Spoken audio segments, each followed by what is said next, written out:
अस्सलाम वालेकुम। Conscious living podcast की सेकेंड एपिसोड के साथ मैं आपके सामने दोबारा हाजिर हूँ।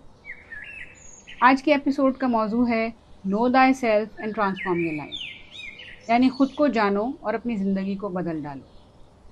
पॉडकास्ट का फॉर्मली आगाज़ करते हैं। आपके सामने स्क्रीन पर आपको एक विजुअल नज़र आ रहा है जिसमें एक लड़की गोद में लैपटॉप लेकर बैठी हुई है और साथ साथ चिप्स खा रही है। सामने ही मेज़ पे एक प्लेट में आधा खाया हुआ बर्गर और एक जूस का ग्लास है। ये सीन हम में से बहुत सारे लोगों के लिए रिलेटेबल हो सकता है, क्योंकि जब भी हम लोग वर्क स्ट्रेस को मैनेज करने की कोशिश कर रहे होते हैं तो अक्सर हम अपने आप को माइंडलेस ईटिंग का शिकार पाते हैं। माइंडलेस ईटिंग क्या होती है? देखिए, माइंडलेस ईटिंग आसान लफ्ज़ों में ये समझा जा सकता है कि जब हम बगैर सोचे समझे खा रहे होते हैं तो हमें ज़ाहिर है ये एहसास ही नहीं होता कि हमने कितना खाया और कब तक खाते चले गए। साथ ही साथ एक चीज़ और हमें तवज्जो देने की ज़रूरत है कि जब माइंडलेस ईटिंग की बात कर रहे हैं, इसका मतलब है ये कुछ एक्टिविटीज़ ऐसी होती हैं जो हम लोग बगैर सोचे समझे कर रहे होते हैं, यानी ऑटो पायलट मोड पर चल रहे होते हैं। ऑटो पायलट मोड से क्या मुराद है, और क्या हमारे एक्शंस ज़्यादातर ऑटो पायलट मोड पे होते हैं? तो नहीं, ऐसा तो नहीं है कि हम ये कहें कि सारे एक्शंस हमारे ऑटो पायलट मोड पे होते हैं, but there are certain responses that are automatic in condition. जैसे अभी आपने एक मंजर देखा था माइंडलेस ईटिंग का, ये उसकी एक बहुत अहम मिसाल है जिसमें आपका जहन बेसिकली सोचने समझने की हालत में नहीं है, लिहाजा वो ऑटो पायलट मोड पे चल रहा है और कुछ एक्शंस डिस्प्ले कर रहा है। अब आपके सामने एक और मिसाल है। स्क्रीन पे आप एक इमेज देख रहे हैं जिसमें एक शख्स दूसरे की तरफ फिंगर पॉइंट कर रहा है और गुस्से का इजहार कर रहा है। दूसरी तरफ जो दूसरा शख्स है जिसको गुस्सा दिखाया जा रहा है वो भी गुस्से में लाल पीला हो रहा है। तो अब आप यहाँ बहुत आसानी से इस मामले को समझ सकते हैं कि जब हमारे एक्शंस ऑटोमेटिक और कंडीशन होते हैं तो उसका क्या मतलब है। यानी अगर एक शख्स ने गुस्सा दिखाया तो दूसरे शख्स ने उसका गुस्से से रिस्पॉन्ड किया, विच मीन्स वो जो हम बात सुनते चले आ रहे हैं ना कि every action has a reaction, वो यहाँ साबित हो रही है। और साथ ही साथ ये बात भी काफ़ी हद तक हमें प्रूव होती नज़र आ रही है कि actions are automatic and conditioned sometimes.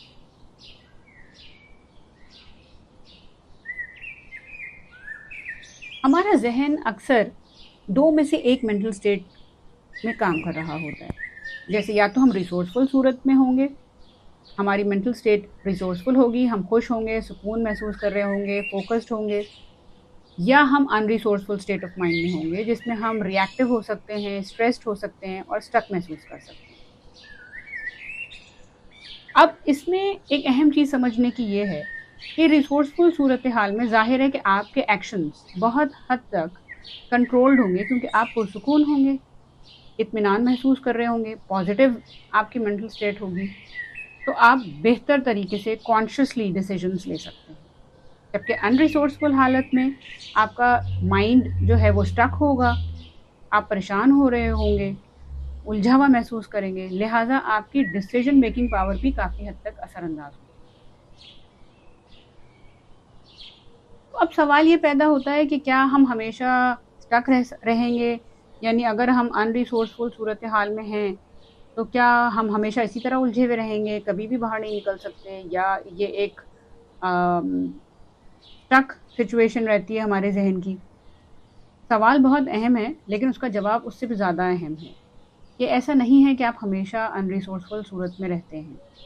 आप अपनी मेंटल स्टेट को चेंज कर सकते हैं अगर आप चाहें तो कहा यह जाता है कि change the recipe if you want to change the results. तो अगर आप चाहते हैं कि अनरिसोर्सफुल सूरत से आप रिसोर्सफुल सूरत हाल तक पहुंच जाएं, आपका मेंटल स्टेट पॉजिटिव हो, इनकरेजिंग हो, बेनिफिशियल हो, तो आपको अपना सोचने का तरीका बदलना होगा। और जनाब, हमें चाहिए क्या? आखिरकार हम सब ही खुशी की तलाश में होते हैं।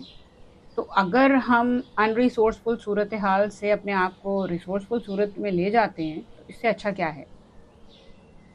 अब इसका मतलब है कोई ना कोई ऐसी टूल्स होते होंगे जो हमें अनरिसोर्सफुल माइंडसेट से रिसोर्सफुल माइंडसेट की तरफ ले जाएंगे। अब वो क्या होंगे? तो इस पॉडकास्ट में आज आप जानेंगे कि हम किस तरह अपने आप को अनरिसोर्सफुल मेंटल स्टेट से रिसोर्सफुल मेंटल स्टेट के लिए ले जाएंगे। तो सवाल यह है कि क्या आप तैयार हैं अपने आप को बदलने के लिए, from being vulnerable to becoming resilient? अगर हाँ, तो आगे की पॉडकास्ट की तफसील सुनते जाइए और जानिए कि कौन से ऐसे फॉर्मूला या टेक्निक्स हैं जो हम इस्तेमाल कर सकते हैं। अभी आपके स्क्रीन पे एक 3 स्टेप फॉर्मूला आपको नज़र आ रहा है। पहला स्टेप इसका है पॉज। तो जब आप तैयार हैं अपने आप को बदलने के लिए, तो सबसे पहले रुक जाइए और सोचिए। फर्स्ट, टेक अ पॉज, ठहर जाइए। सेकेंड, सोचिए क्या चीज़ आपको बॉदर कर रही है। आप अपनी मेंटल स्टेट को आइडेंटिफाई करने की कोशिश कीजिए कि अगर वो अनरिसोर्सफुल है तो क्यों है। Third, reflect. कोशिश करिए कि जानने की कोशिश करें कि कौन से रीजंस हैं जिसकी वजह से आप अपने आप को मेंटली स्टक महसूस कर रहे हैं। ठीक है, तो अगर आप यहाँ तक पहुँच गए, इसका मतलब है आप तब्दीली लाने के लिए तैयार हैं। तो it's the perfect time to change yourself. How, जानते हैं आगे की स्लाइड्स में। पहली टेक्निक जो मैं आपको भी बताने वाली हूँ वो है change your physiology. Physiology change करने का क्या मतलब? अब आप स्क्रीन पे देख रहे हैं कि एक लड़की चल रही है। तो फिजियोलॉजी का मतलब ये है कि हमारा बॉडी लैंग्वेज, हमारा बॉडी पॉस्चर, बॉडी मूवमेंट्स, हमारी फेशियल एक्सप्रेशंस, जेस्चर्स, ये सारे फिजियोलॉजी के अंडर आ जाते हैं। तो ये चेंज करना इतना ही आसान है जैसे आप अगर बैठे हुए हैं तो खड़े हो जाइए, और अगर खड़े हुए हैं तो चलना शुरू कर दीजिए। और अगर दिन के किसी ऐसे हिस्से में आप मौजूद हैं जिसमें घर से बाहर निकल सकते हैं, तो घर से बाहर निकल के किसी और जगह चले जाइए। अब इससे होगा क्या? जैसे ही आप अपनी फिजियोलॉजी उस मोमेंट में जिसमें आप मौजूद हैं और स्टक महसूस कर रहे हैं वो चेंज करेंगे, तो बेसिकली आप उस पैटर्न को ब्रेक कर देंगे जिसमें आप उस वक्त अपने आप को जकड़ा हुआ महसूस कर रहे हैं, यानी सोच का पैटर्न। और उसको चेंज करने से क्या होगा? आपकी फीलिंग्स चेंज होना शुरू हो जाएंगी और नतीजा आपके इमोशंस पे फ़र्क पड़ेगा। सबसे पहले आपके इमोशंस बदल जाएंगे, क्योंकि जैसे ही आपकी फिजियोलॉजी चेंज होती है आपके इमोशंस बदलते हैं, आपकी एनर्जी इंप्रूव होती है और आप एक बैलेंस स्टेट में आते हैं। दूसरी टेक्निक जो अभी मैं आपको बताने वाली हूँ, यह है पावर ऑफ वर्ड्स की। पावर ऑफ वर्ड्स यानी लफ्ज़ों की ताकत। ये बहुत अहम है हमारे लिए जानना कि जो भी अल्फाज हम इस्तेमाल करते हैं वो हम पर और आसपास के लोगों पर क्या असर डालते हैं। एंथनी रॉबिन्स का कहना है, the words you consistently select will shape your reality. और इसको आप अगर खुद से एक्सपेरिमेंट करके देखना चाहें तो आप देख सकते हैं कि जिस किस्म के ख़यालात आपके जहन में दिन के 24 घंटों में मुस्तकिल होते हैं, वो कहीं ना कहीं आपके रवैये पे, आपके बिहेवियर्स पे, आपके ओवरऑल मुख्तलिफ जो भी एक्शंस हैं उन सब पर इक्वली असरअंदाज होते हैं। तो सबसे पहले हमें क्या करना है? हमें अपनी इनर टॉक को सुनना है।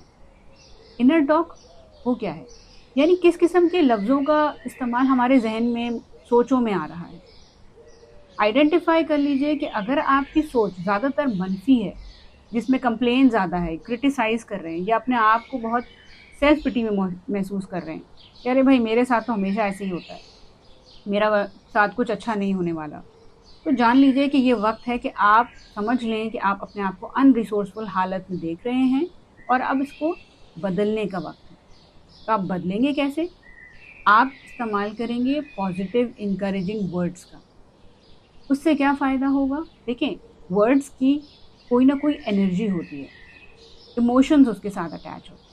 अगर आप पॉजिटिव अल्फाज इस्तेमाल करेंगे तो उसके साथ पॉजिटिव इमोशंस अटैच हुए हुए होते हैं। तो जैसे ही आप लफ्ज़ों का इस्तेमाल बदलेंगे, आपके इमोशंस बदल जाएंगे और आप बहुत हद तक बेहतर महसूस करेंगे, क्योंकि आपकी इमोशंस बदलने से आपकी एनर्जी बदल जाएगी। अब इन दोनों टेक्निक्स के पीछे जो एक बहुत अहम वजह है वो है, या एक बहुत अहम रीज़न है इन तक पहुँचने का, इन टेक्निक्स को बेहतर तरीके से इस्तेमाल करने का, वो है सेल्फ रिफ्लेक्शन। यानी खुद को अगर हम जानना चाहते हैं, तो पहले तो हमें रिफ्लेक्ट करना होगा कि हम क्या सोच रहे हैं। और अगर हम अपने आप को स्टक महसूस कर रहे हैं, यानी हमें बार-बार झुंझलाहट हो रही है, हमें गुस्सा आ रहा है, हम ईज़िली इरिटेट हो जाते हैं किसी की भी बात पर, तो हमें समझना होगा कि इसका एक दूसरा मंज़र है जो हम ला सकते हैं अपनी ज़िंदगी में, और वो है खुशी का मंज़र। एक एहसास जो आपको ये बहुत आसानी से महसूस करा सकता है कि आप पॉज़िटिव मेंटल स्टेट में हैं, आप बेनिफिशियल हैं ना सिर्फ़ अपने लिए बल्कि दूसरों के लिए भी, और आप एक बेहतरीन ज़िंदगी डिज़र्व करते हैं। तो अगर आप तैयार हैं, तो देर किस बात की, निकल खड़े होइए इस सफ़र के लिए। अरे, अरे रुकिए, आपको कहीं जाना नहीं है, सिर्फ़ अपनी सोच को बदलने के लिए तैयार हो जाइए और उस पे काम करना शुरू कर दीजिए। शर्त यही है कि आपको जितनी जल्दी इस बात का एहसास होगा कि आप अपने आप को अनरिसोर्सफुल हालत से रिसोर्सफुल हालत में ले जा सकते हैं, हैप्पीनेस की तरफ जा सकते हैं, उतनी ही जल्दी आपका ये सफ़र शुरू होगा और आप बेहतर महसूस करना शुरू करेंगे और एक बेहतरीन ज़िंदगी आपका इंतज़ार करेगी। अपना बहुत ख़्याल रखिए और अगली एपिसोड तक साथ रहिएगा। मैं आपका फ़ीडबैक जानने की बहुत ख़्वाहिशमंद हूँ, तो जो भी आपके आइडियाज़ हैं, फ़ीडबैक है इस पॉडकास्ट पे, वो ज़रूर शेयर कीजिए। Thank you so much. अल्लाह हाफ़िज़।